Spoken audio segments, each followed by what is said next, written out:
LemmeModerateThatCaucus is a Tanraj Dulay and Sanya Tahir production. And welcome to LemmeModerateThatCaucus with Tanraj Dulay and Sanya Tahir.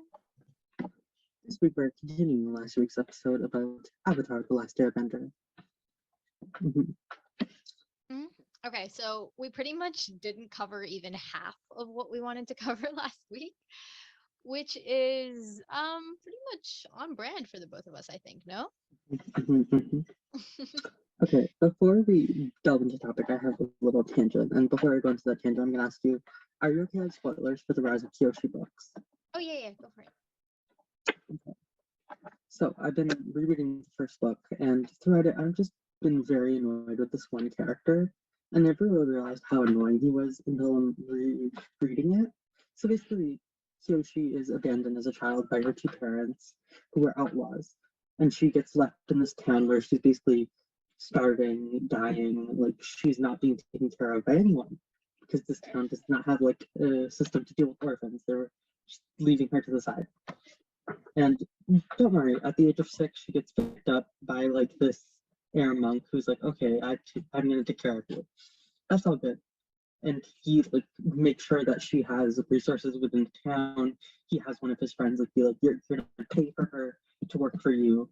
And yeah. So yeah, and then eventually she has to leave. Her parents were criminals, like they were like bandits. And they had this entire bandit thing, and they left her with this journal, like if she ever wanted to rejoin their life for some reason. Or like find them. I don't know why you would. So they abandoned her and then expected her to want to find them? They abandoned her and gave her these like instruction manual about like their way of life, like if she wanted to join. Interesting. Yeah. So basically she goes through a very traumatic event and she has to like now hide from the law. And so she's like, okay, I guess I'll use the resources my parents set up for me. Even though I hate them, I'm gonna go use the resources as my birthright.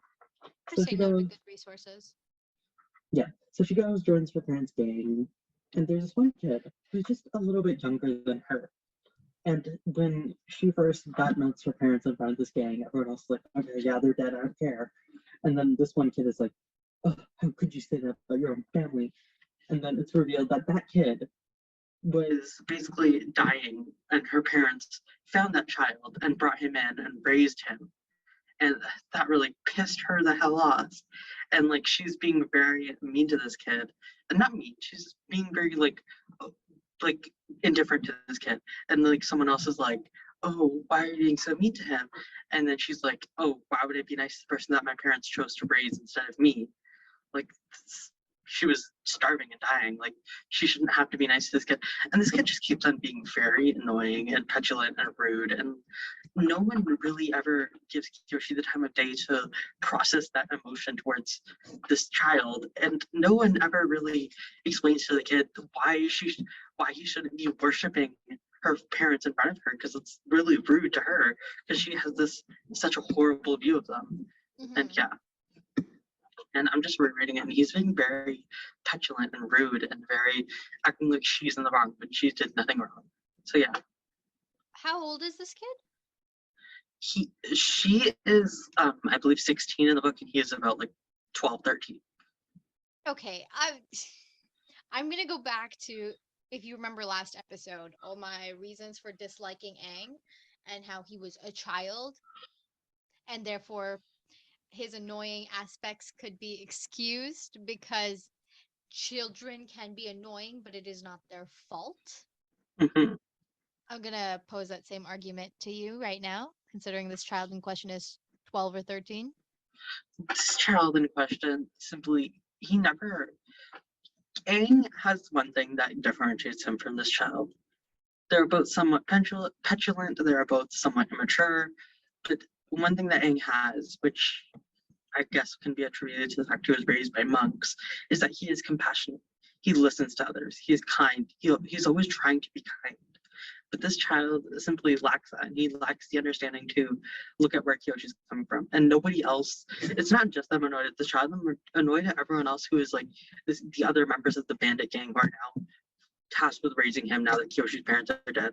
The rest of the bandits never really explained to him like, yeah, Kiyoshi's not going to want to hear that. They never really do anything to raise him. So yeah. To be fair, they never chose to do that. Yeah, then leave him in a village, What? okay? Is that better or worse? Is Well, abandoning the child a second or a first time for the child, I suppose. But is abandoning this child appropriate given the circumstances?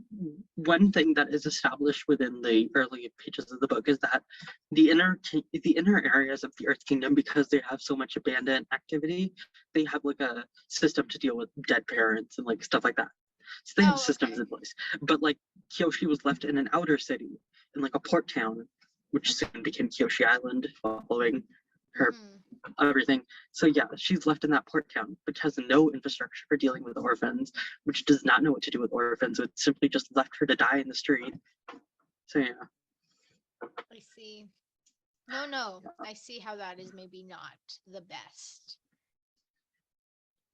Yeah, and it just really annoys me that no one was willing to take a second and see it from Kyoshi's point of view.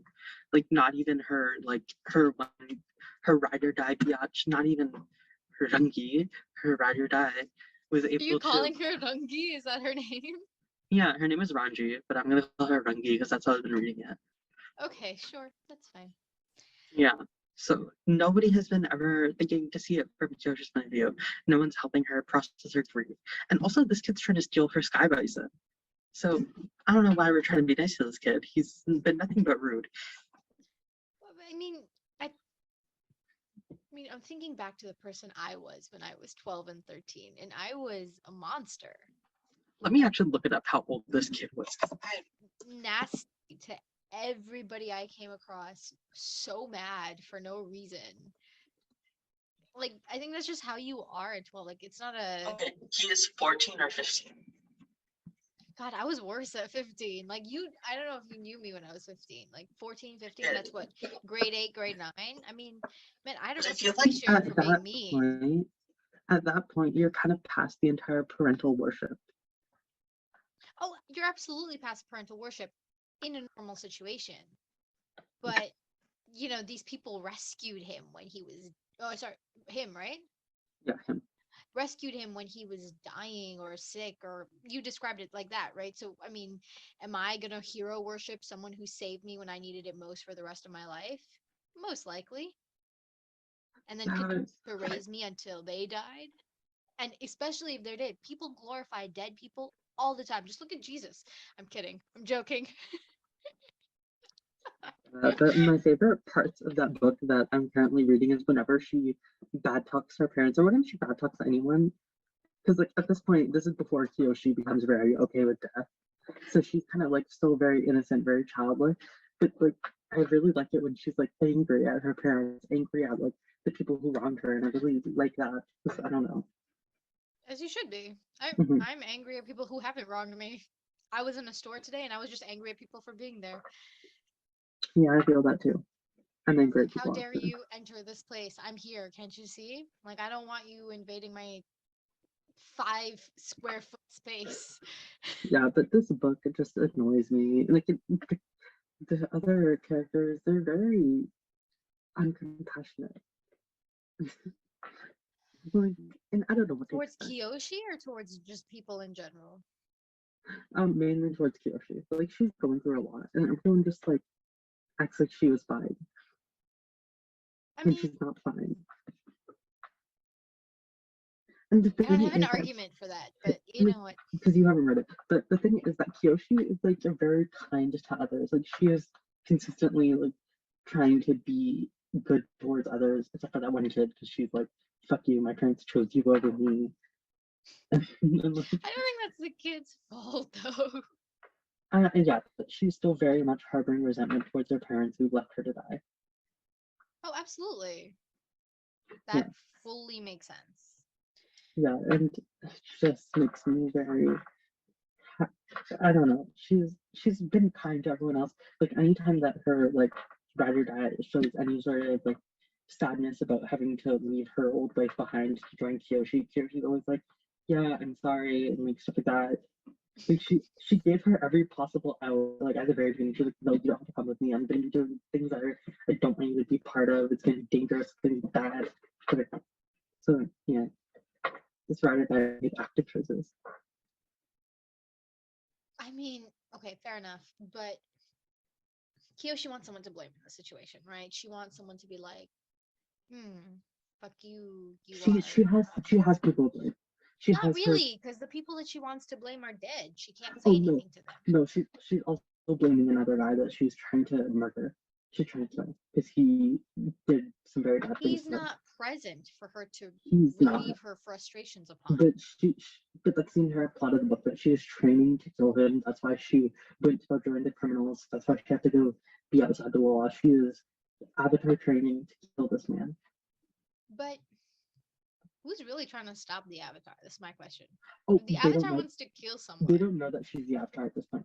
Oh, Or okay. the world doesn't know that she's the avatar. Because at the beginning of the book, there was a guy who was misidentified to being the avatar, and like he was being trained to be the avatar, but he never really caught on fire. He was just sailing around with her, and like, yeah. Didn't that lie or misunderstanding be caught out pretty quickly? Yeah, but a lot of the people, because like the guy that wronged her is the guy who was training the fake avatar.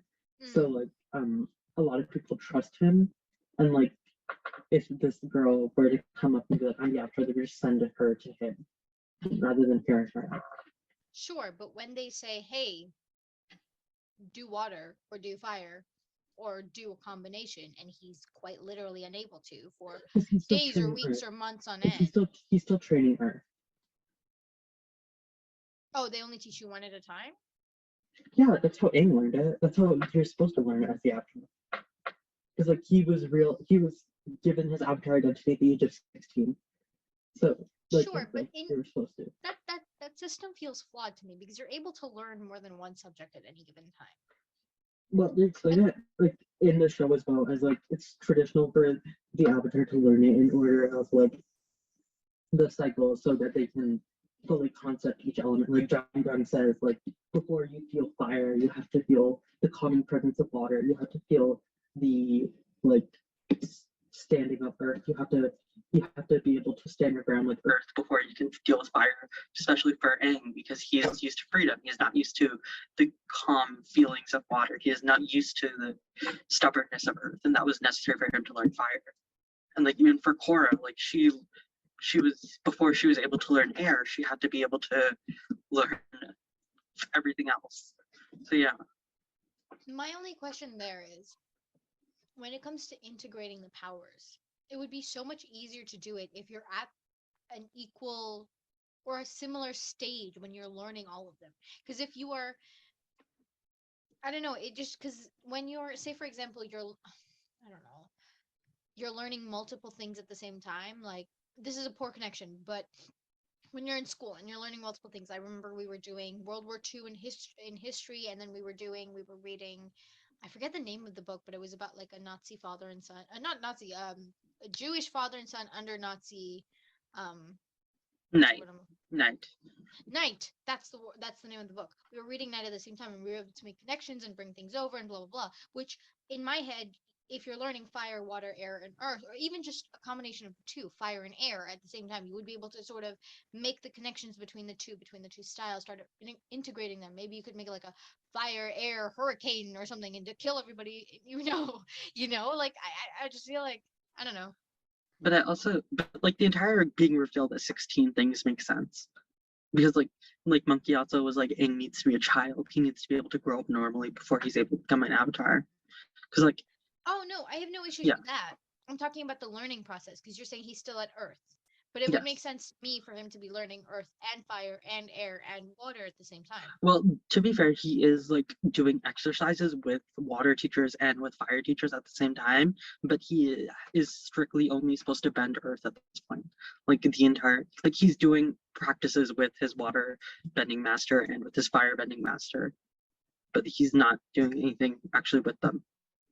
Like he's not bending with them. He's learning about the culture. He's learning about forms. Like he's not bending with them yet,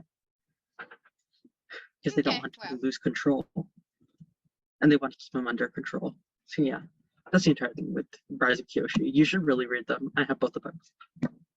You can Bro, borrow them. I have a stack of like I 30 know you do, books but like here. when you're ready, because I don't know. I just need someone to be able to vent about like how Kyoshi's being treated so badly by everyone for no Okay, reason. She was I literally just will put it on the list. no, because she gets bullied at the beginning of the book so much. Like even for this, like she's just a baby. She's 17. She's not a baby. I know, but at the beginning of the book, when she's 6, she's still being bullied by the other kids in the village because she's an orphan. I'm like, girl, how you gonna bully someone for being an orphan? That's I don't know, man. Maybe were you ever bullied as a kid? Yes. Were Did you ever you? bully anybody as a kid? No. Okay, that's maybe where we're because I did, but I had both. Anya, I can't be friends with bullies. Like I was a nasty person for a little while. You're still I'm nasty. but in a different way. In a Hmm. very different way. Yeah, Kyoshi, she deserves the world, and she does end up getting the world, and that's good for her. Yeah, well, then she gets Mhm. accused of murder, but that's fine too. No, she did murder. She was fine with murder. Like one of her teachers is in this book is an assassin, and he's like teaching her like because she specifically asks him like away from her barrel. She's like, I need you to teach me how to kill someone. Like I need you to teach me how to do that without becoming guilty, without feeling bad about it, because I need to God, murder could this someone man. teach me that? I would love if Um, someone could teach me that. yeah, and he's like teaching her how to murder, and that's really interesting for me. Like the lessons that he's like giving, like yeah, like murder 101. How to get away with murder. Can I just say that sometimes when I look on my life, and let me be very clear, I've had a very solid, decent, trauma-free upbringing. I wish Mm, mostly trauma-free upbringing, um, but I sometimes wish that there was more violence-related trauma, and I don't mean not towards me, but just like around me, so that I would have the opportunity to like learn. I don't know. It just because you read enough fantasy books and you want to be an assassin. I feel like that's just a you thing know that that you happens. can, you know that you could train martial arts without becoming a murderer. But that I don't want that. I want to learn martial arts specifically for the act of violence. Because when you go in to learn martial arts, they tell you, for example, karate, you're supposed to only use it in self-defense. And honestly, what they teach you isn't really applicable in a practical setting. Yes, it is. Not initially, in my opinion, because I got up to Yeah, 4 or not 5 initially, levels. because No, like but I when got up to like 5 levels, I think. I want to say yeah, 4, maybe 5 levels, and nothing I really learned. Like, because they would be like, "You have to be in proper stance." I was like, "If someone's coming at me with a knife, but when am I gonna have the time to like measure the distance between both my feet?" Like, I don't know. it's that's to become secondary memory. Like you're able to do it with your body. You're able to ground yourself. You're able to not be pushed. That's fair. I was just very bad at it. But You I don't know. I kind clearly of. haven't done horse stance for long enough. It's true. My karate teacher. First of all, Actually, that's your issue. It's a sensei. okay, well, he was like this Sri Lankan dude who wasn't too set on that kind of Oh, stuff. okay. He But wasn't I said on be called remember sensei. he was very like he spent more time in stretching than he ever did on actual. Like he had this weird need to make sure that we could do the splits vertically, and it never happened, obviously. I'm gonna be honest, that's how you knew you were going to a good dojo. Like when they're focused on the actual stuff rather than the fun stuff. And so you know it's good. Because those create the basics that are able to ground you. Like that's the thing for Tai Chi. Like you have to be doing it for a long time to be able to actually fight anyone using Tai Chi. Because like This is it. in the beginning it's about very calm. Even if you were being trained as like an assassin, you would start as a child and you would have to like work your way up. This is it. Hold on. I think we need to take a break.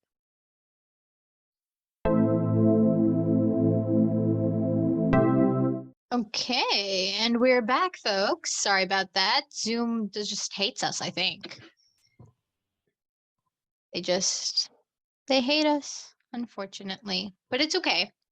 Anyway, what I was trying to say was that I would love a situation where, or not love a situation, but I fantasized about a situation where I grew up around very violent people or Mhm. had a violent upbringing. Therefore, I would have started learning, all these martial arts and So knife you wanted to wielding be like raised by like a shadow, by like by this. who?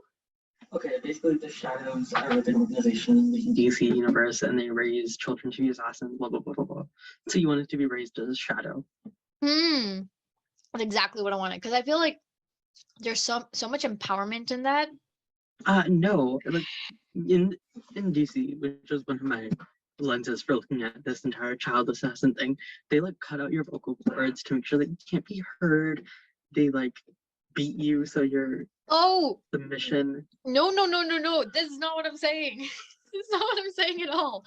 No, I'm thinking more raised by someone in a familial manner. So like in a parental way. So this person treats me is a parent figure to me, but they teach me how to kill people. So you want like a good parent who's gonna teach you how to be a murderer.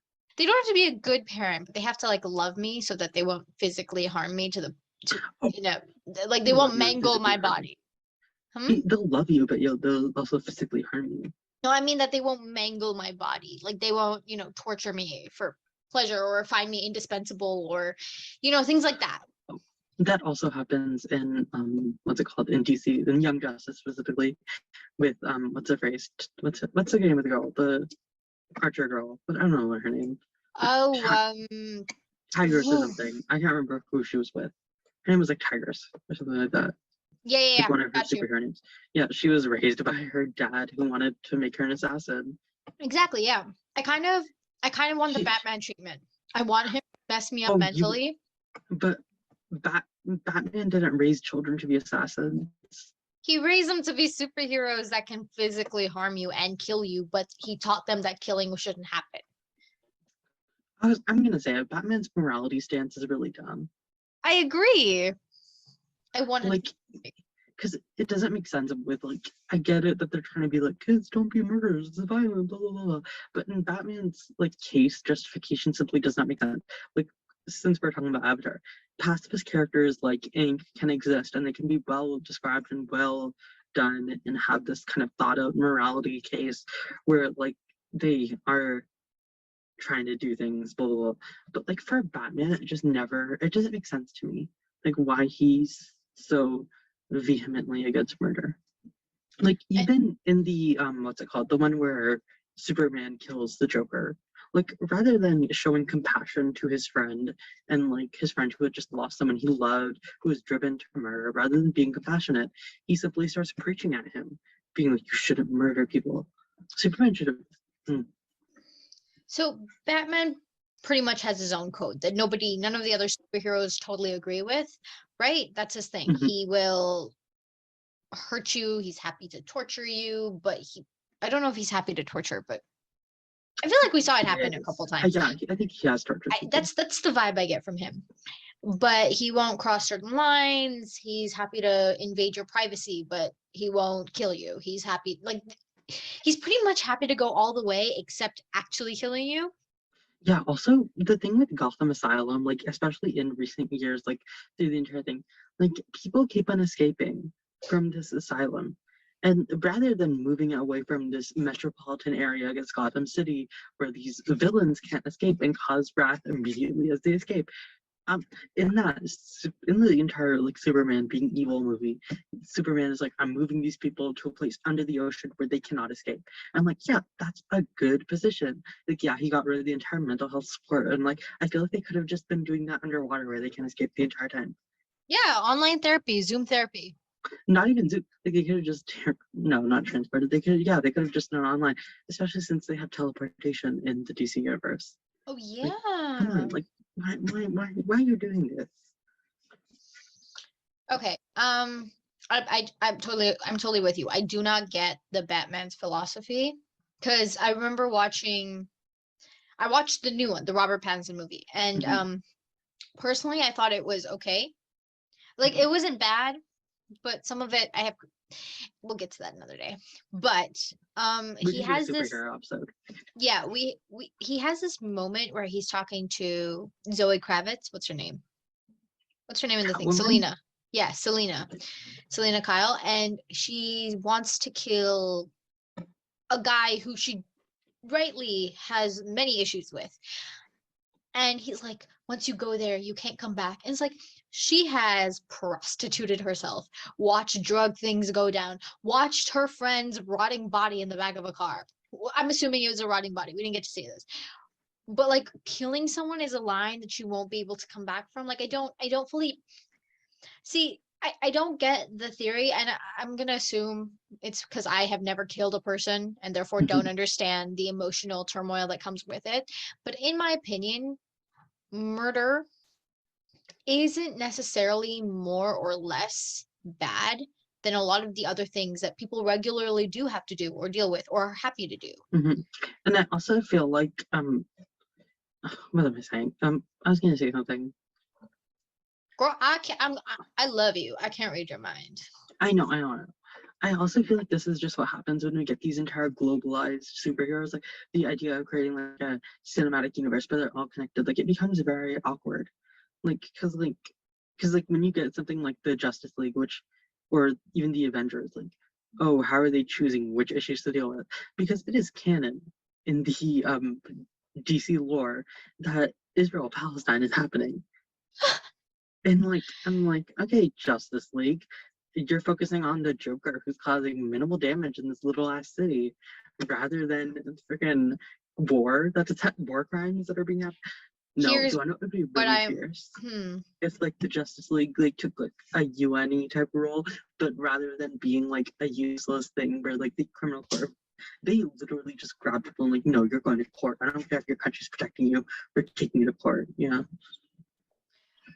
I think that if the Justice League started interfering with government affairs, that would become real dicey real fast. I know, Because who's gonna say no to Superman when he can laser eyes you? Yeah, that's what happens in the entire like where he becomes evil. Where he movie. becomes, yeah, I watched that movie too, and it was like, who's saying no to him? Yeah, because like him and Wonder Woman, like at the beginning when they're like stopping war, like if anybody uses war, we're gonna kill you. Like that was a good stance for them to take. But okay, the counter argument to that is when you do that, what makes us any different from than animals? They've taken away free will. Because right or wrong, it is the free will of people that leads to war.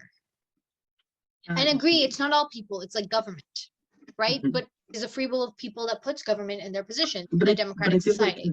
But I feel like their beginning goal was to basically be peacekeepers, to be like, if you are gonna try to commit a vile act of war, we will come after you. You will sit down, you will talk peace with us. You will not be causing issues anymore. Agreed, but that's a slippery slope. Because the whole that's what it was in the movie. It was a slippery slope. Which I feel like if Batman was simply compassionate to his friend, none of it would have happened. I disagree. No, here's the thing. Superman is on this like fence where he has the most amount of power and the moral compass that he could at any moment, given anything, just decide, I will fix the world and dominate the world. And how many of us that we know what's right or wrong? The only difference between us and Superman is that we don't have the power to actually dominate the world. Usually. And it's difficult to actually get to that point. And once you do get to that point, you begin to sympathize with the rest of the world and be like, okay, yeah, I get why we're here. But and he walks that line, so it could have been anything. And I think that once he was tipped over that line with Lois and the unborn child's death, and honestly, I think if Lois hadn't been pregnant, it wouldn't have been as bad. But I think it would have been as bad.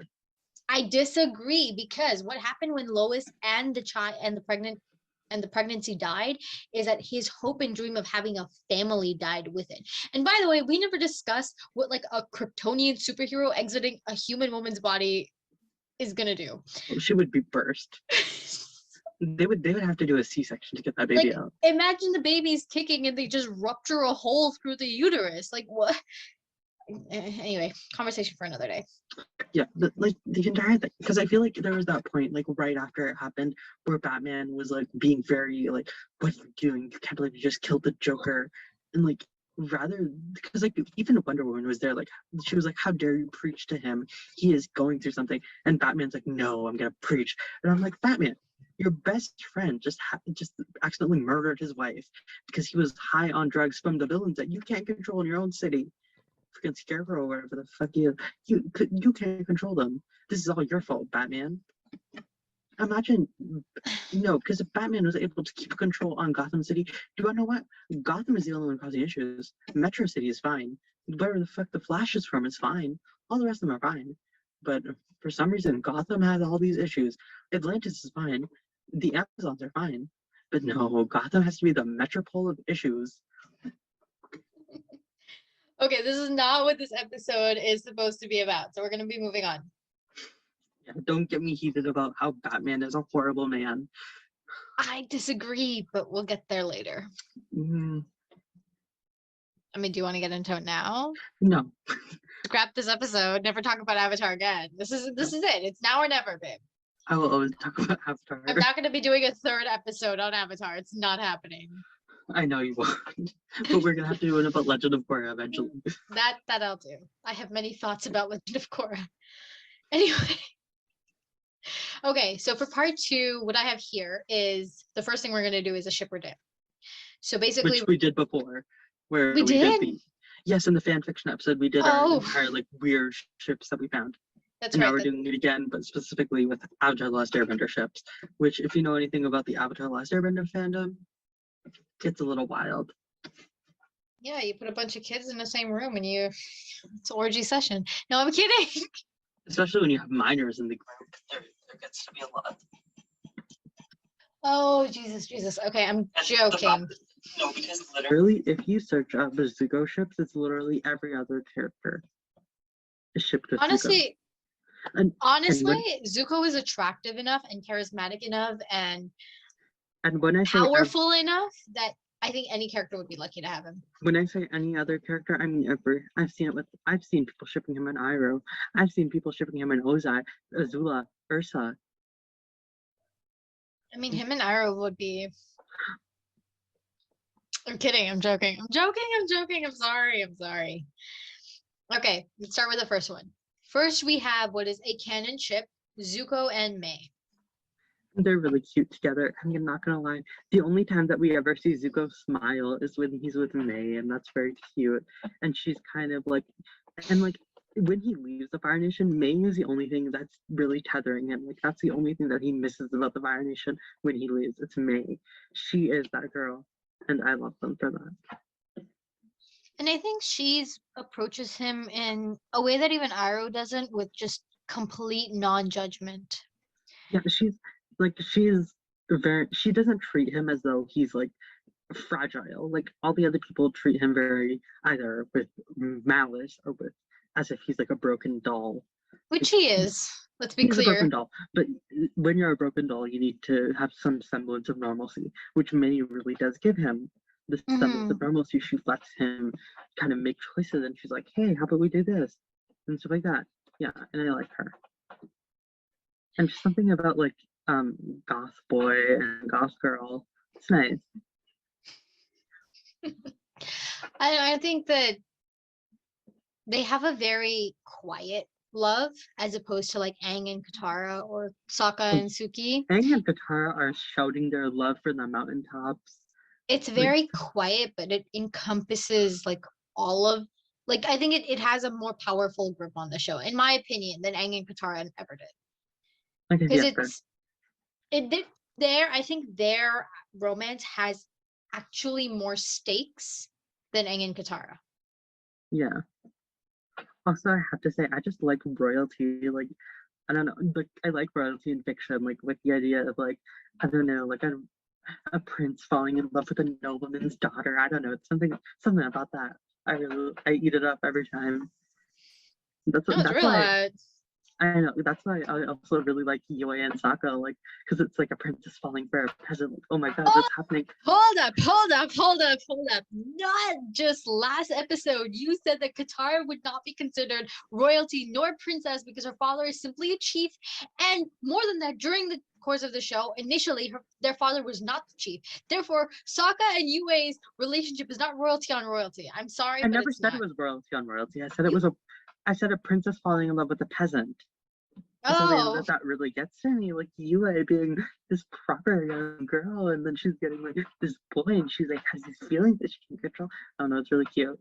feelings that she can't control. Don't make She it can't- sound like he gave her an orgasm or something. Oh my He god. probably did. Like, what do you think they Oh, were in the doing? 2 hours that they spent together? What do you think they were doing in the air on Appa? Like, they were the Mile High That's Club so before the Mile High Club was wrong. a thing. That's like having sex on a horse. That's so wrong. People do that. That's no, the poor horse. Did you ask the horse for consent in this situation? I feel like Appa would be like, yeah. No. Appa would be the supreme wingman. Yeah, he quite literally has wings. No, he does not. Metaphorical wings. Metaphorical wings. You said quite literally, so He quite literally has metaphorical. okay. Oh Our god, he next- believes he can fly. He does fly. The next ship that we have is one that I did bring up during our fanfiction episode, but the more that I look into it, the more that I'm into it. Like the idea of two old men being together, Bumi and Iroh, is just cute. No, I You don't. know, I'm sorry, I don't see it. I Because feel like Bumi, I feel, is much older than Iroh is. he is much older, but I feel like at a certain point, like age is just no longer a kimono. Honey. Like, by a certain point, I mean like when Iroh's like what in his like 60s, 70s. I don't know how old Iroh is. I always assumed he was in his mid-50s on the show. I thought he was in his 60s. I think either Well, work. To be fair, the chronology of the show is a little bit messed up. That's Like fair. through the span of 100 years, there's only been 3 Fire Lords. Come on. No, that makes sense. No, it doesn't. Not when you look at it, because the entire thing with what's this called? Sozin, the one who started the war, he was already an old man. He was Roku's age when he started the war. Or like no, he waited 11 years after Roku's death to start the war, and he was the same age as Roku, so he was pretty old. Like at least in his late 90s at this point. And then he also has another child, Azulan, who's the Fire Lord for most of this long ass war, who is about 80 at like when Zuko's 16. So he has been he's been Fire Lord for like what, 80 years? Azulan has been there for so long. That's true. I don't know. I can't break that down for you, babe. I'm sorry. Yeah, I'm just saying that's the chronology. So like yeah, I feel like age is just a number at that point, baby. If you say so. And also, Don't I feel catch like me saying don't let me catch you saying that around in elementary school, but that joke didn't land because it took me 3 tries to get that out, so I'm sorry. it didn't land. But I feel like Iroh would really be like, and like imagine this, like a Fire Nation general falling in love with an Earth Kingdom general or like noble or like whatever Bumi is. King. He's the king. Yeah, but the Earth Kingdom, I feel like he's a king in the same way that like India had Maharajas during British occupation. He's like that type of king. So and I feel like he was more militarily capable. So I feel like he's like also like kind of a general in the war. Okay, fine. I'll give you that. I don't ship it, so I'm dipping it, but you can ship. There's a reason that his people respected him more than they respect the Earth King. Okay. Earth King Quay, who's literally just a figurehead. Man. All right. Next, we have one of my least favorite main character ships. And it is a Toph x Sokka Taka. And I don't like it. First of all, 12, 16, that's a lot.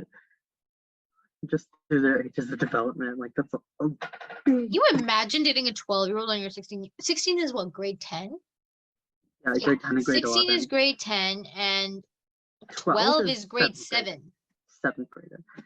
First of all, icky. Second of all, I just feel like if Sokka were to ever do that would be a bit pedophile-y. Like even if they were older, like I feel like it would be a little bit pedophile-y.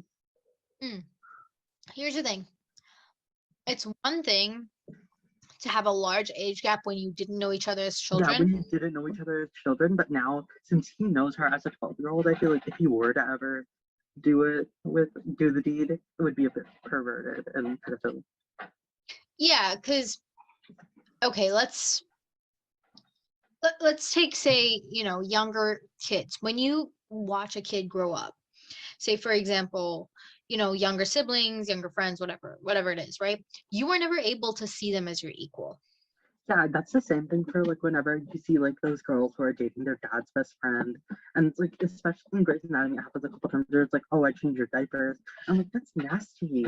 Like, why do I'm you want to have sorry. that you change the diapers of? That's weird.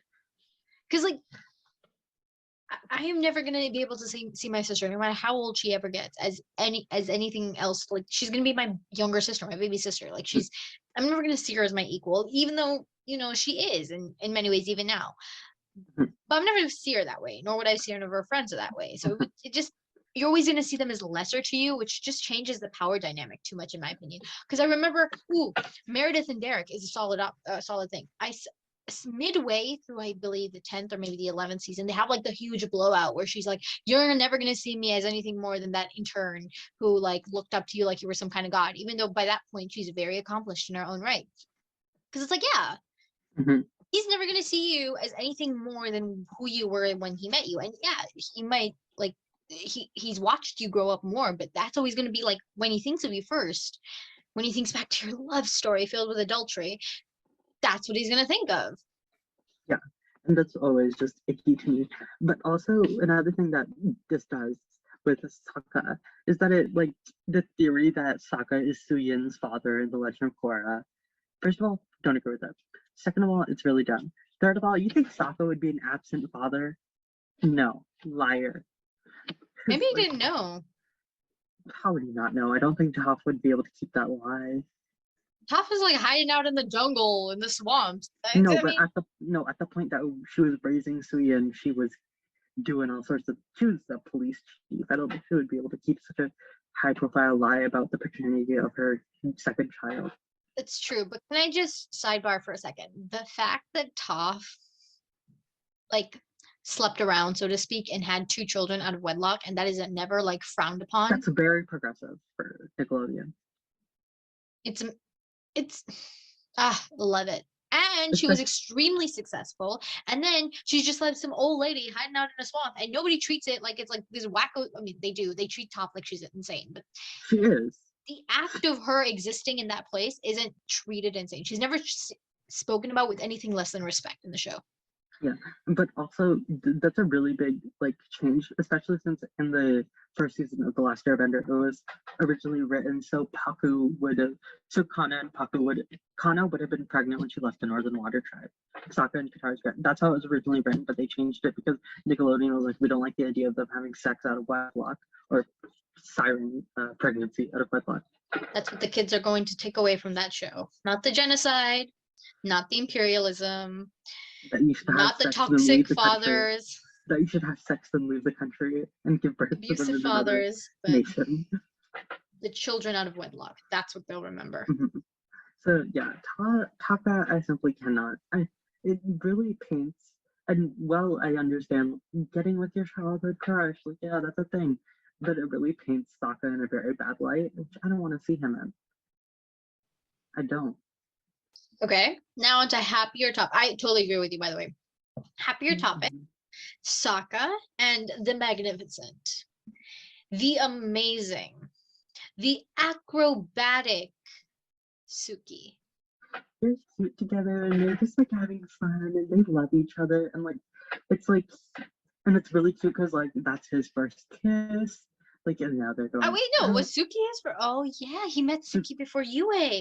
Right. Was in the like 4th episode and like it's really cute with them being together and like she's the one and not that I'm gonna feed into the stereotype that you have to fix him so you can date him, but she really laid the groundwork for fixing Sokka. Also, can I just say, I want someone to pin me to the ground and kiss me too. What the fuck? No, she Suki really laid the groundwork for making Sokka dateable for like Yue and Ty Lee and like whoever else that ended up having a crush on him.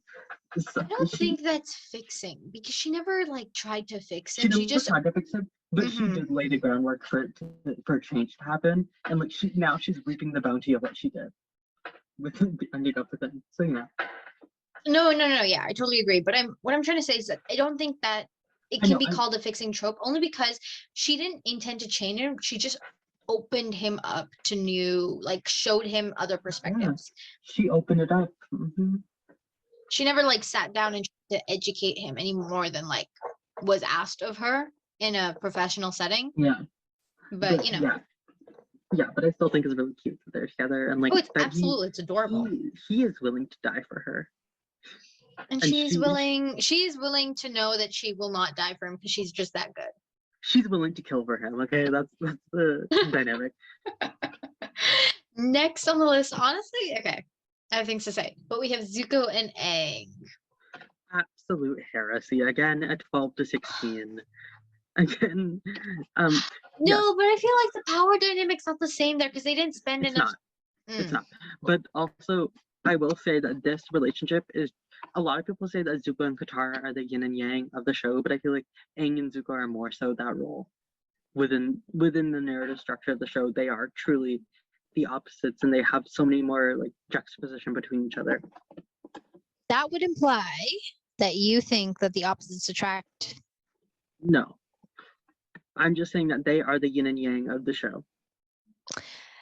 Yes, I agree with you there. I think they are the foil of each other. Katara is not Zuko's foil, nor is Zuko Katara's foil. No. But what I do think is that had they put the two of them together, it would have been okay. Had they put Zuko and Aang? Yes. Let me explain this to you for a second. Let me explain. That would be very damaging for the gay agenda for in 2008, like for Nickelodeon to put like a child and like a teenager together, and like that would have been like, oh my god, everyone would be like, Aang was trying. This would have gotten the show canceled by everyone. They would have been like, oh my god, Zuko was grooming Aang. He was trying to kill him. Okay. Yes. I don't disagree. But it would be the toxic relationship we love to publicly hate and secretly adore. Yeah, I see that though. I see it. I do. But still, I just can't. I can't. I feel like in a more like long-term setting, what Aang could bring to the Fire Kingdom as, you know, in a place of that kind of authority, and what he could bring to the no, Aang is like the he's the consort. He's his consort. He would be the fire prince consort. Super going by that. Oh my god, I would love that for Aang. Like he would have reformed the entire thing. That's what I'm trying to say. Also, think of the PR the Fire Nation would get having Aang as their consort. Yeah. The Fire Nation would have hated it, but everyone else would be like, yes, honey, Fire Nation. Except for the fact that the Earth Kingdom is homophobic and so is the Water Tribes. No. Oh my god, no. They would disown the Avatar. They would be like, no, this is not what Roku stood for. No, it would be like hashtag not my avatar.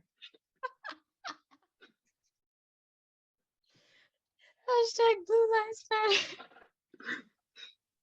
Hashtag Fire Nation Lives Matter.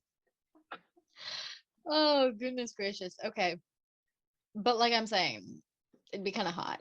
And you cannot say no. If Aang was older, yeah, but obviously they don't start dating when he's 13. But we can see that they're clearly going. At the end of the show, it's implying they're going to be spending a lot of time together, reforming like the Fire Nation and thereby the rest of the world. That's implied. Yes. So imagine it's like a workplace romance. Like they just bump into each other one night. Which, can I just say, I'm manifesting one for me, but like that's a different conversation altogether. Yeah, at the bank, you're just bumping into a man. I'm really hoping, man. You guys get locked into the safe together. Oh, you think they're letting me into the safe as a lowly teller? Oh god. You think they have a safe? Do you think banks like actually like have safes just No, full of I don't. cash. I I don't don't think that's a thing. I'm just saying the vibe of like imagine like in like you're like in like a 1920s bank. You're like the secretary of the banker and you're like, oh, Mr. Hawthorne, we got locked in the safe and they're closed till Monday. And like you have to like spend the weekend Babe, together. in all the safe. I'm praying for is like a storage closet and some white noise. Okay, like Ugh.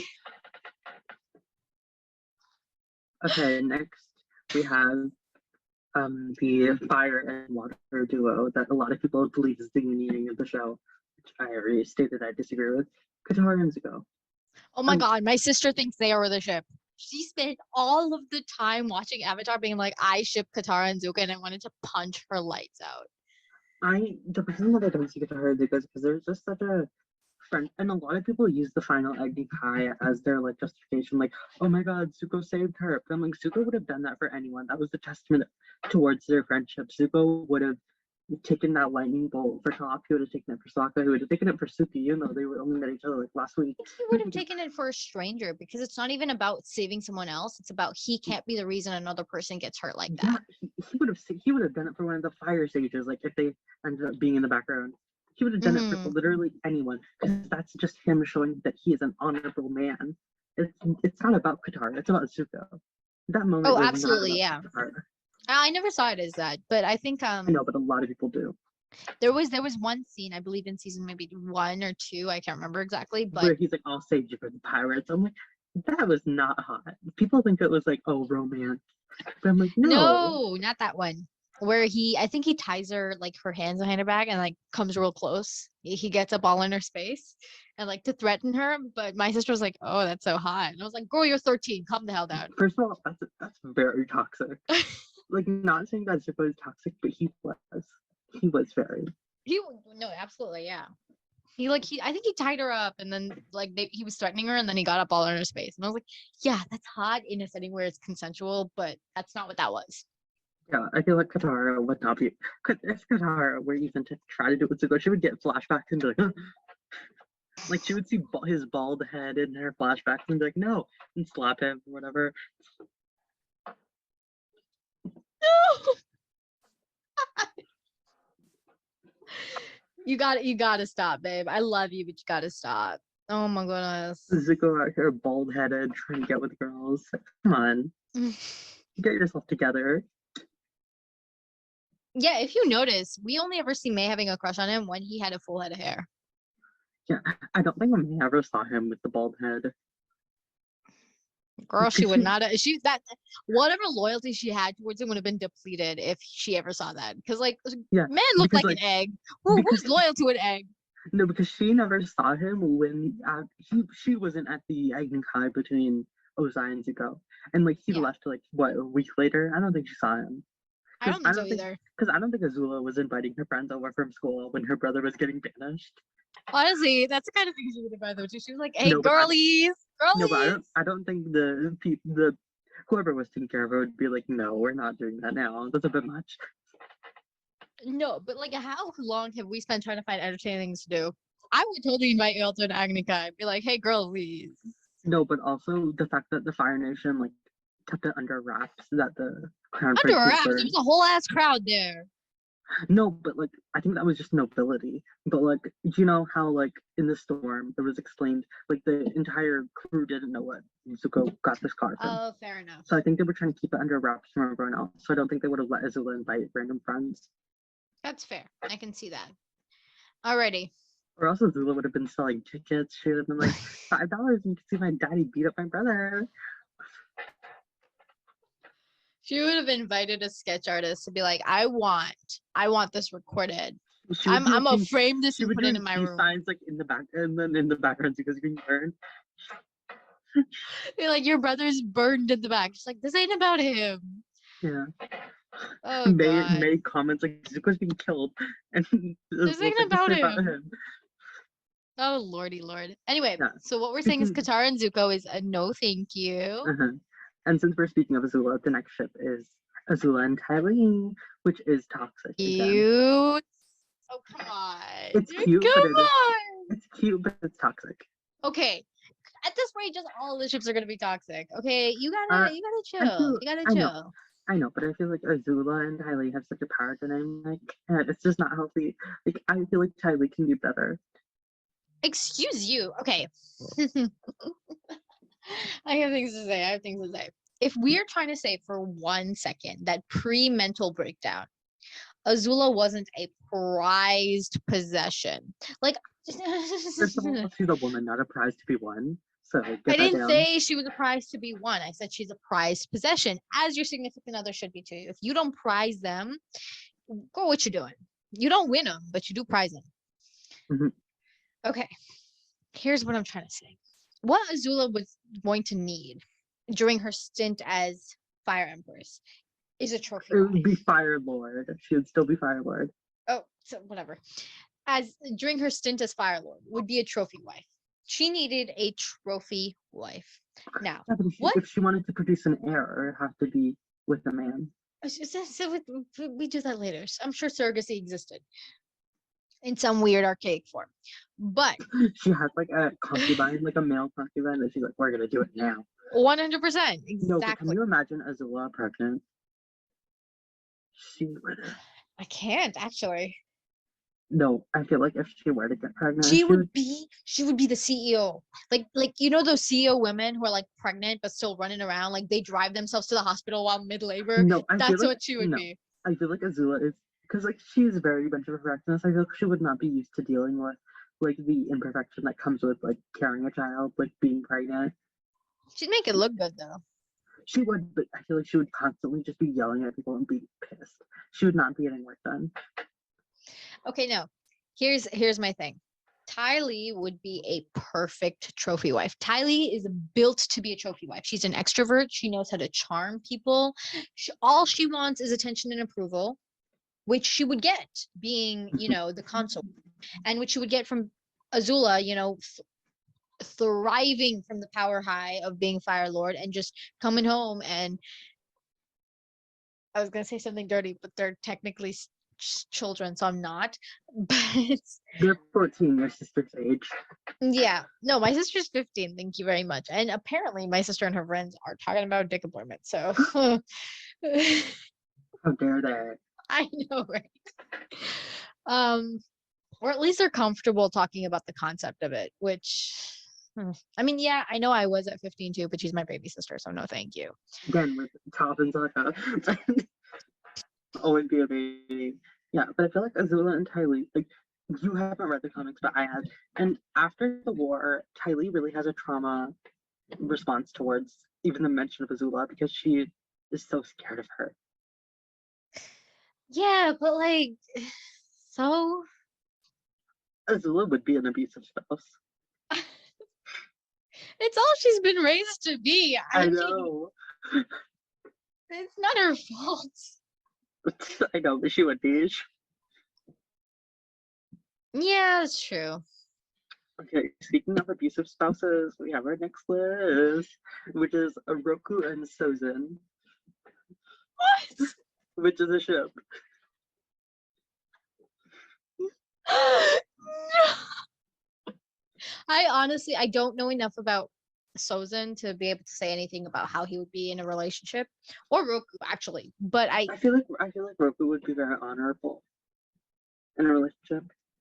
I mean, probably, but I think that the war could have been prevented had they been in a relationship. I don't think it would have. Because Roku could have just been like, "I will be withholding sex until you say you're not doing this anymore," and then he'd be like, "Baby, come on." No, I feel like Sozin would have easily been able to bypass that. No, because, or at least he would have gone about it in a less warlike way. I think he would have just like quietly, politically done takeovers rather than like going in and killing people. I don't think Roku would have let that happen. I think Roku could have been convinced via sex to let that happen. No, I don't think. I'm gonna say I don't think Roku would be a fruit. He wouldn't be a fruit? Yeah. What is being a fruit? Gay. I don't see it for him. I don't see it for him. Oh, you mean shipwise? I thought you meant like, I thought that meant like submissive of. Okay, never mind. No. Sorry. But I don't think Roku would have been a fruit. I feel like Sozin definitely could have been, like, if they wanted to make him really repressed, that would have worked well for his character. But I feel like Roku simply wouldn't. Because apparently, like, that's a popular fan theory that Rava is a lesbian, and that's why every avatar likes women in some capacity. But yeah. Oh yeah, I've seen that fan theory. Yeah. So I don't think Rava would have been able Also, to do is that. Rava a woman? I feel like, yeah. So we're saying that good women are good and men are evil. Is that Okay. that they're trying to sell us on? I guess. But my main beef with the entire Rava Vatu thing is that yin and yang, yang is black, yin is white, and yang is supposed to be femininity. Sure. So black is supposed to be femininity, and white is supposed to be masculinity. And So the really, yin and yang. Vatu should have been. Vatu should have female. been a woman, yeah. So what we're saying is women are evil. No, imagine they made like Vatu's voice like a woman, and it would have been like an evil lady. That would have been so great. I mean, women are the most sexy when they're evil. Yeah, They're but at their. imagine. Okay. And then like she was having the final battle with like Lunalak and Vatu combined. She would have big breasts just towering over the city. I don't even want to know. Imagine. I am trying to imagine. It's not going out well for me. It's okay.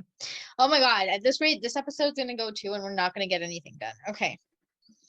Next on the list, we have another canon ship, Katara and our favorite. She's Angie. Yeah, that's what the girls call him at Kyoshi Island, Angie. Oh Jesus. Okay. Yeah, Aang. Which, can I just say, I'm not a fan of Aang, therefore I'm not a huge fan of Aang and Katara, because I also don't. Okay, don't sue me, but I think Katara is kind of annoying too. So when you put annoying and annoying in a relationship together, you don't. Also, Aang is a bad father, and it's just like, I can't. That is an unavoidable obstacle, I'm gonna say.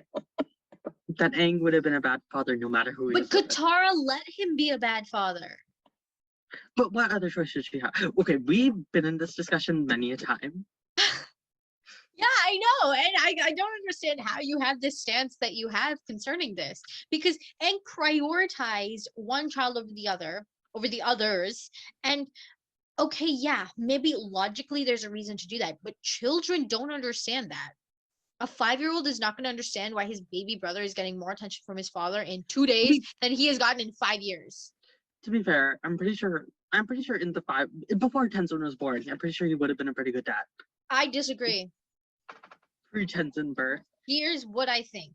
I think that when the children popped out and they weren't airbenders, like the moment that it was confirmed that they weren't airbenders, Aang had the least possible interaction with them. Like he loved them, but he tried. Okay. We don't know it's confirmed how people learn that they are benders. The only confirmation is that firebenders have like a method of learning, because like if they don't know a baby's firebender, their entire village is gonna burn down. But I don't think that they would have known for the others until like they were a bit older. No, because at some point Kaya would have done some waterbending. Yeah. And unless they suspected that she was the Avatar, which I doubt that they did. That would be impossible because Aang was the Avatar girl. That's what I'm saying. So unless they suspected that she was the Avatar, they would have known. So Kaya, the moment that she started waterbending, out the door. Boomy, maybe they held that hope, but like the moment he touched 5, 6 years old, they would have been like, yeah, okay, not happening for this kid. And so here's my whole thing. Mm-hmm. If Aang took the responsibility of siring children, he also had the responsibility of understanding that maybe those children wouldn't be airbenders. A. B, that even if they weren't, they deserve just as much love and respect and care and attention and time and energy that any of his other airbender children. Tenzin. Why do you hate Tenzin? You have no hand in this. He was a baby. I just like Tenzin too, but that's a whole other conversation. Sorry. And I don't know. And honestly, I blame Qatar too, because Qatar let this happen. Yeah, but I feel like It's there was no other choice within that situation. I Because disagree because it's one thing for Aang to prioritize, his responsibilities as the Avatar over his children. That's something she can't stop because yes, she's but his responsibility as the Avatar also required him to sire a new airbender. Like that was one of totally agreed. I don't care how many children he popped out. That's between him and Katara. He could have popped out 30 children before being like, okay, I have enough airbenders now. For all I care. My concern is that Katara let him prioritize one child over the others when that never should be a thing. And yes, I can agree that sometimes just organically, some children will have a stronger bond with one parent over the other. But like if you can count the amount of hours that each parent spends with a child, and Tenzin would come out with so many more than Kaya or Bumi put together. And he could have, and Bumi had no powers. So it's not like he was committed to anybody. He could have been an air nomad. Mhm. But Aang never took the fucking time. Aang had other things to deal with. Okay. I don't give a flying fuck. If his only goal was to sire airbenders, he didn't have to have children. He could have just donated sperm. That's the thing. He didn't have to be involved in a child's life. I don't think they had the technology to donate sperm. I mean that he could have just like fucked other women and then not been involved in the child. But I feel like the way that he was raised, because we know that each monk would like have one kid that they focus on. Like Monk Gyatso focused fully on Aang. He was not involved with the other He children. could have been involved in the child's life in a teacher figure, in a teacher I know, but I feel like the culture that Aang was raised in, it was very one child, one mentor, or like one whatever. It was very, and also I feel like beyond that, it was one child, one mentor, but also a community was raising. So I feel like he was under the assumption that the community would aid in raising Kaya and Bumi while he could focus on Tenzin through the very traditional method of teaching. I need you to see that eye roll. I need you to see it because I saw it. I disagree with that so highly because he was clearly raised without any sense of like marital fidelity. Mm-hmm. Right, which means that if he just wanted to sire kids, like that's a conversation you could have had with Katara. And if Katara wasn't on board, fine. You have to decide what's more important to you: being a good parent, in the sense that Katara expects from you. Because if you're married to her and having children with her, both of y'all have expectations that both of y'all need to fulfill. Okay, what are you trying to say? I'm just saying that I feel like even though he didn't have the concept of fidelity, I feel like it was the only thing around him when he was beginning puberty. Because all his people were dead. He could not question about because I don't think they were giving sex education at the Air Nomad temples. Like they were not like, yeah, when you become a certain age, you can go meet a girl, have sex, pop out an airbender baby, and then come back to a temple. I don't think they were teaching the kids that. I think they were doing the goody-goody lessons. They weren't doing that kind of stuff. So I feel like when he was that learning kind of stuff's ingrained. That kind of stuff is ingrained in you from a child. But I feel like I feel like when he was learning about relationships or sex, when he was going through puberty, when he was doing that, he was learning it from the lenses of the other nations rather than the Air Nomad teachings, because those were gone.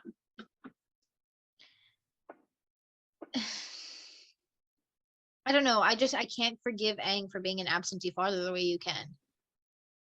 It's not that I'm forgiving. I'm saying that he is one of the only characters with the justification to be that way. I disagree. I don't think anybody ever has justification for being an absentee father if they're taking responsibility to sire children. Yeah, but he wasn't taking the responsibility. I don't think if he had the weight on his shoulders to like sire an airbender, I don't think he would have had kids. Then he shouldn't have had kids, is what I'm trying to say. He shouldn't have gotten married. He shouldn't have gotten married. If he didn't want children and if he didn't want the responsibility of having, but he wanted to continue his bloodline, that could easily have been accomplished. And we know, okay, I think that outside of the water tribe, they had much looser rules around. I can't explain it. Because we saw, I don't even have any like evidence for it necessarily, but I get the vibe, and I know it's a children's show, so like it wasn't exactly like they were, pushing this vibe out on us or anything, but it always felt to me like the water tribe was very traditional because of like the engagement necklaces and all that. But in terms of like what a marriage necessarily entails or what is allowed within or without the constraints of marriage, in terms of children, in terms of fidelity, those kinds of things. The air nomad certainly didn't have any. That we know. Yeah, the air nomads didn't have any. We know about that. There are structures in the comics, in the Legend of Korra comic. Kaya explains it. She's like, yeah, the air nomads, they were very free with sexuality, with romance, with whatever they're doing. But the Earth Kingdom was restrictive. It was very focused on power structures. The Fire Nation, restrictive, very focused on power structures. But The what Water about Tribes, having children outside of marriage? I Were they feel like restrictive about that? I'm guessing the Fire Nation and the Earth Kingdom would be, but I don't think the Air Nomads really had positions on that because they didn't have marriage. Okay, fine. Okay, so if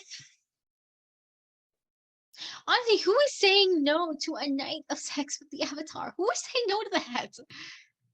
I feel And like who is going to actually, you know, like shame you for having the Avatar's child?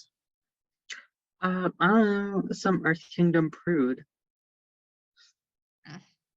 He could have had a harem. No, because I imagine like some sort of Earth Kingdom preacher or whatever being like, shame, shame at the woman who's birthing the Avatar's child. And like, what would Aang do? He's a Like- pacifist. He's not about to beat up a preacher.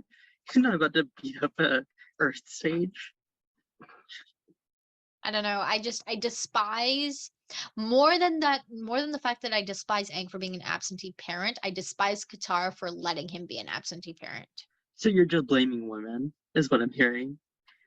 No, I'm fully blaming Aang. Aang is responsible for his own choices. Katara is responsible for having more children with him after she saw the treatment of A and B.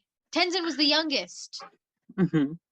So she saw the way, I think Kaya was the oldest? Or was Bumi the oldest? Kai was Bumi the oldest. Okay, she saw the way Bumi was treated. Or maybe she made a mistake because Bumi didn't necessarily present with any powers at all. So she wasn't sure.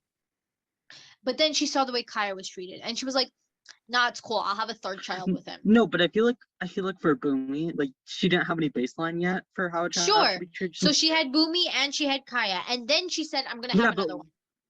No, but when she had Kaya, she was the one focusing on Kaya. Because she had to train Kaya to be a southern waterbender, blah, blah, blah. Sure, but that doesn't mean there's no place for the air nomad teachings in Kaya's life. There's no place for a father to love his daughter in her life. I feel like he did love her though. He did. Not in a practical way, not in a way that a child could feel. The only way that children understand love at that age is when parents actually spend time with them. Think about think about this for a second. If you had grandparents, one set of grandparents, or one grandparent that was more present in your life as a child, that's the one that you were going to be more connected to even as an adult, no matter how often or how less that they're in your life at that point. Right? Like that's always how that works. The people who you bond with as a child, especially in a familial setting, are the people that you stay bonded to. And clearly Aang didn't take the time. That's fair. That is, I feel like we've discussed this many a time and we've made these arguments back and forth. I'm just gonna say this one thing and then we have to move on to the next ship. I agree. About how I feel like Aang presented love, but I feel like once it became the time to train, he focused on Tenzin. Fuck him for that, is all I'm gonna say. And also, based on our knowledge of the school systems in Republic City that were established by Aang and Zagor or whatever, I feel like Kaya and Bumi would have been enrolled into regular schooling, but Tenzin wouldn't have. Of course not. Aang wouldn't let anybody touch his precious baby boy. I don't think that's I feel like the reason that Tenzin wasn't enrolled in school is because he had to be raised an air nomad completely. No. I get the rationale behind that. We have to plug in, so it's fine. We know my stance and you know his stance, and we're moving on. We just gotta.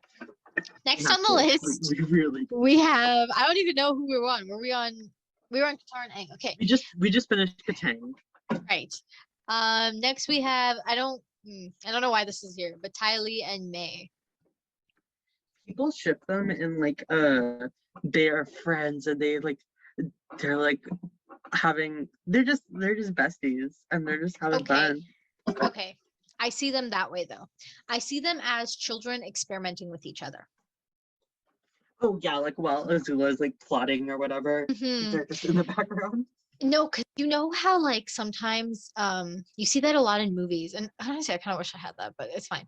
You see how like two childhood friends like they learn how to kiss They with each explore each other. other's bodies. Yeah, They just explore each other's bodies, yeah. and not from like a romantic standpoint, and they never become weird because of it. It's just a kind of yeah, that's who was at hand at the time. Especially as the aforementioned repressed nature of the Fire Nation sexuality, I feel like they wouldn't have been learning it anywhere else. So they're Yeah, just learning it from absolutely. each other. Yeah. So it makes sense for them. I see that, but I don't see any romantic connection between the No, two of them. definitely not. And then next we have the new Zuko ship that really reprised with the Avatar Renaissance that happened when Netflix added it with Sokka and Zuko, which Kind of honestly see it. I kind of yeah, see it. Yeah. I feel like they better represent the entire fire and water thing better than Better than Katara and Zuko, sure. yeah, they Yeah. represent fire and water better than Katara and Zuko. Also, I think Definitely. personality-wise, they balance each other out because Zuko's like a little more quiet, a little more Yeah. contained, and Sokka's very out there. Yeah, and So, like they're both very intelligent, just in very different ways. And mm, I feel like their humor balances each other. They're very, they're very opposite but equal. and politically, Sokka is a very well-respected person at this point. Well, to be And fair, so is Katara. no, I totally agree. I'm just saying because it makes since they fit well that way. And here's my I think Katara would be a little bit much for Zuko politically because she would be vying, you know, that she would try to insert herself a little bit too much. Oh yeah, I feel like Katara. Not to say that she would try to. She would take the role if she were to end up with Zuko. She would take the role of Fire Lady way beyond what it's supposed to be. And she wouldn't understand where the Fire Nation is and how like she would try to be like bringing in radical ideas for the Fire Nation Yeah, and she not would be like, you have to understand that pay you can't. reparations. Yeah, she wouldn't understand that like that's not how that works. Where I think Sokka has a more like worldly knowledge or worldly understanding where he would Yeah, understand that I and feel try like to he's like more open to ideals than Katara is. and just in terms of like politically, I think he's so super well respected in the rest of the world. Maybe not the Fire Nation, but the rest of the world. And at that point, people would probably, even though Aang is like, I love this dude, people would likely not be totally sold on Zuko at this point. Yeah, because to be fair, it was only like what a couple of weeks after he shot down the Yeah. Avatar in Ba Sing Se that he was now suddenly the good guy. Like, oh, if I was some random Earth Kingdom citizen, like right after hearing the Avatar was murdered in Ba Sing Se and like the Fire Nation's taken over the capital, and now the armies are roving in because there's no one left to protect us, and then suddenly like the Avatar comes back a few weeks later, like after defeating the Fire Lord, like he's like, okay, we're implementing this guy who tried to kill me at Ba Sing Se. And then I would be pissed. But I think if Sokka like said that he was romantically involved with Zuko, people are more likely to be like, okay, Zuko must be at least a decent human being for Sokka to romantically be I involved feel with like him. you're very expanding the role that Sokka played within people's hearts within the Earth Kingdom and the No, Water. because he's a respected I feel military like general. not a general, but he's Or respected militarily. yeah, he's totally respected militarily, and he's a member of Team Aang. Yeah, but I feel like he's not like a widely known figure as the Avatar would be. 100%. Like, because I But feel like if no, but if a member of Team Aang, right, like got romantically entangled with someone who we were not totally set on, we would be like, okay, we'll give this guy a chance. and on the argument, that's a similar argument that you made about Aang and Zuko. Yeah. Yeah. It would be more Oh, powerful with Aang and Zuko, but legally it's yeah. better with Sokka and Zuko. Okay, I need to say something else. There was a phase where I would simply send Sonya a whole bunch of Azula X Aang art that was from Ah, it was from an alternate universe where Aang was found by the Fire Nation. The Water Tribe was the evil one, and like it's in that AU where Azula is playing the more Katara type role. It's It in grew that, on me. It grew on me. yeah. And the fan art is just so weird because they look the exact same when you don't see like the Water Tribe thing. Mhm. It looks like Azula and Aang, and it's like a lot of very touchy like fan art. Yeah. Honestly, that ship kind of grew on me, but only because like you sent it to me consistently over the period of like it was 4 months. Pavlov. It was Pavlov. It wasn't because I actually believed in them. Yeah, and now our next ship that we're going to be talking about is one that was also mentioned in our fanfiction episode. It is one that Sonia brought up, and I don't know if she ships it, but do you want to bring it up? Do you want to say it? Oh, okay. Speaking of incest, Katara and Sokka. Who was speaking? Apparently my whole existence is speaking, but we won't get into that. It is Katara and Sokka, the two Water Tribe siblings. Oh God. Really Okay. changes the meaning of rocking the canoe like they were in the first episode. No, here's the thing. I read a fan fiction. I believe when I was like researching for the fan fiction episode, where the culture of the Water Tribe is that sisters are supposed to basically be practice for brothers and vice versa. They're the practice for each other so that they are good lovers to their future spouses. That feels racist. That was probably written by a white person. In all likelihood, yeah. But this is what I read. Anyway, so Katara and Sokka are very comfortable with each other in the setting at the point where they find Aang. And then they get to it on top of Appa while Aang is like chilling. And Aang is like I can imagine Aang would be so scandalized by that. Like he would not only be like, oh no, I have a crush on her. He would also be like, what the fuck? Because he grew up with monks, and I'm guessing the monks were a bit because they were sexually free, but I don't think they were doing it in front of people. No, of course not. Yeah. So I feel like he would be scandalized in more ways than one. Honey, I'm not even done yet. And then they invite Aang. Oh, he joins. He joins. And then later on at the point where Toph is introduced, Aang is super comfortable in this arrangement now. By the point that Toph joins, Aang is super comfortable. And then they invite Toph. No, Toph is an Earth Kingdom noble. I feel like as much as she is free with her bending, she would be very repressed because of the culture that she was brought up with. Yeah. It was honestly kind of interesting because you got like both of the scandalous moments, but you know,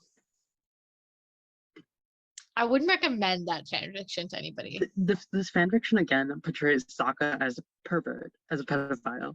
I don't think so. It wasn't in that sort of a light, but yeah, if you're analyzing it, then it's a relief. I mean, that's the least of his worries at that point. But like, and apparently, like, okay, no, apparently, in this fan fiction, it was this kind of situation where they are both so incredibly horny all the time as a result of this arrangement.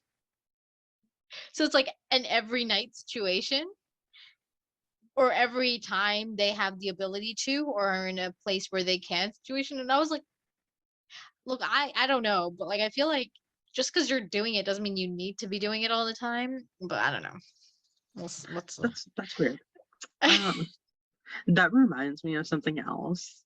It's a Legend of Korra like comic or fanfiction where like it's like a water bending Kama Sutra, like based off like using water bending to like you know help with things. Oh, that sounds a book that she finds. It's a book that she finds and she uses it with the Sami.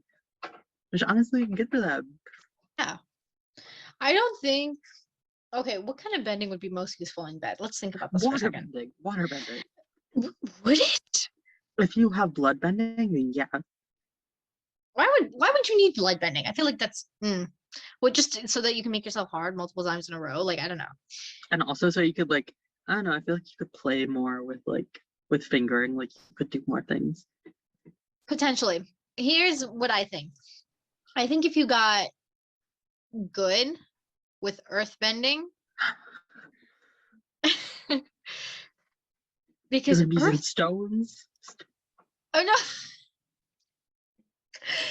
Because like think about the toys that you could make. Made of stone? Yeah. Or earth bending. I think if you got good at it, it would be a really good vibrator. Made of stone. No, I meant airbending. Airbending vibrator, yeah. Oh, airbending? Yeah, I see it. Sorry, earthbending. I feel like firebending would be the least useful unless you're into fire play.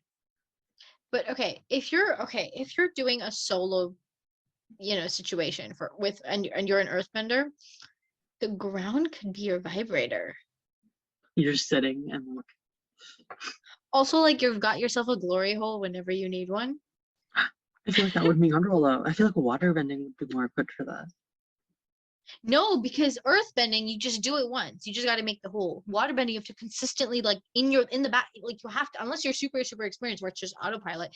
You have to maintain that shape. Unless you do it with like a piece of fruit. Like you can waterbend the fruit to be like completely, tight. I don't know how that would work, but sure. Because It's not recommended to use fruit. I don't care. It's also not recommended to put stones in your vagina.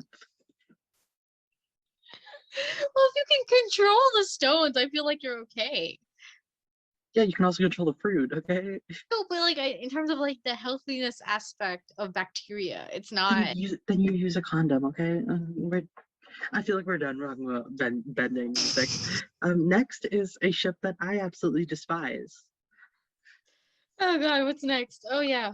Ozai and Ursa, which we discussed earlier, is a forced marriage that was forced onto Ursa. Quite abusive, quite toxic, quite harmful. Implied to be quite rapey.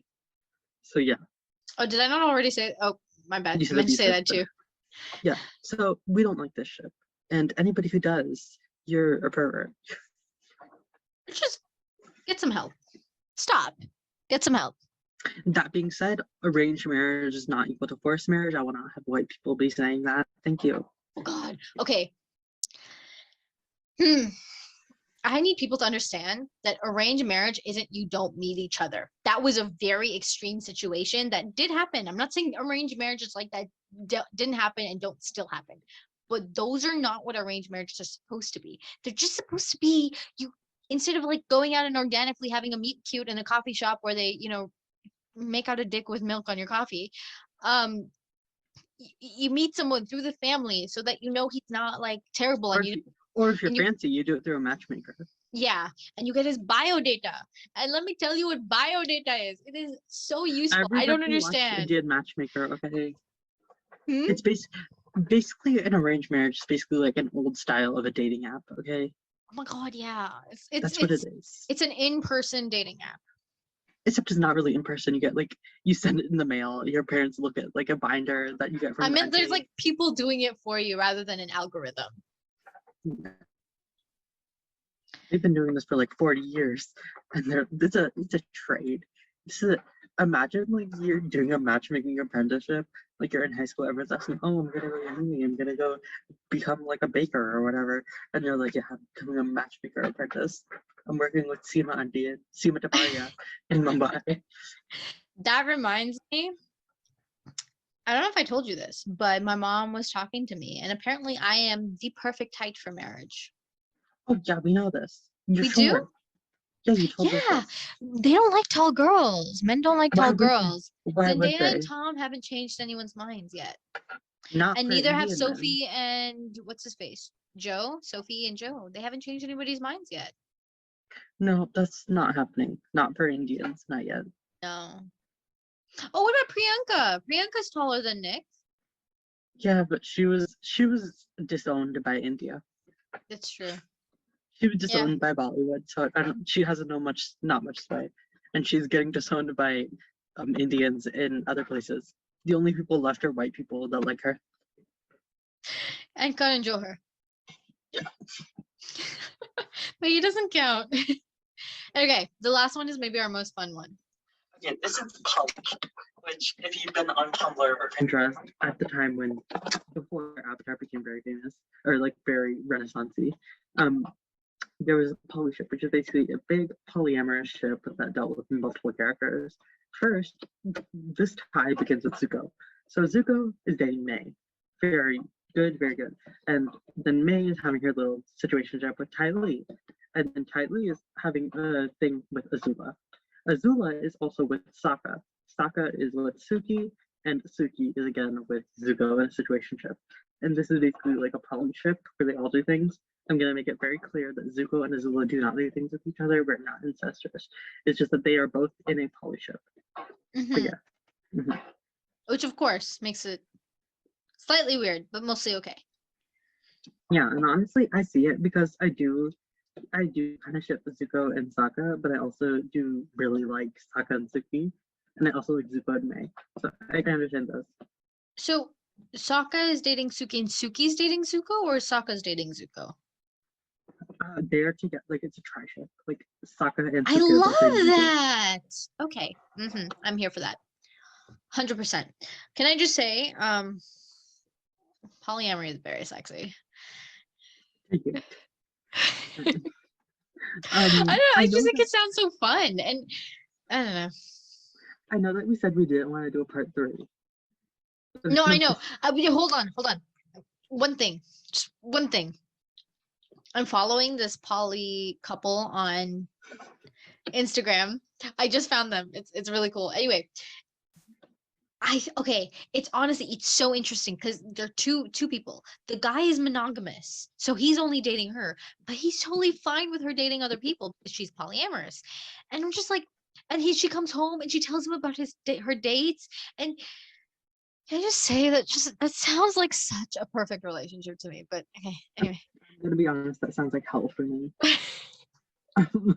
Yeah, but I know that you said you don't want to do part 3, but I kind of feel like we're gonna have to. I don't think we can start talking about genocide and imperialism now. It's a bit much. It's a bit much. That was Shipper Dip with Last Airbender, also mentioning Kyoshi. So yeah. Thank you for listening to LemmeModerateThatCaucus with Tamara Soleil and Sonia Tahara. Like, follow, subscribe, and check us out on YouTube. Yeah, be sure to catch the video portion of this episode and upcoming video essays. Goodbye. Bye.